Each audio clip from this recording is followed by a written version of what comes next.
Cholesterol વધારી દીધા છે, હૃદય ખરાબ કરી નાખ્યું છે, કિડની ડેમેજ કરી નાખી છે, પાચન બગાડ્યું છે, એને આ રિપેર કરે તો આ સંજીવની ન કહેવાય? શું કામે આ સંજીવની છે? તો પહેલું કારણ મેં તમને બતાવ્યું એ જ આવશે કે આ આરસીએલ નું જે તેલ છે એ તેલની પ્રોસેસ કેમિકલ વગરની છે, એની અંદર હાનિકારક કેમિકલ નથી. બીજું કે જગતનું એકમાત્ર તેલ એવું છે કે જેની અંદર 3 પ્રકારના એન્ટીઓક્સિડન્ટ છે.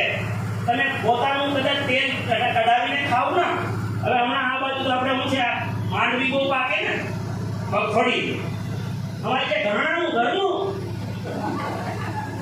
હામાં સિંગડા ભરાવે, મારા બાપાએ ભરાવ્યા હતા શરૂઆત ઘણા. મારા બાપુજી આગેવાન, ગામમાં આગેવાન હતા, સમાજના બધા સમાજ ઉભો કર્યો, ગૌશાળા ઊભી કરી, મંદિરો બધું એ કામ કરે સોશિયલ વર્ક. એટલે કાંઈ પણ માથાકૂટો હોય, સમાધાનમાં નામ તે હોય, કોઈ બીમાર થઈ જાય તો જેતપુર લઈ જાય.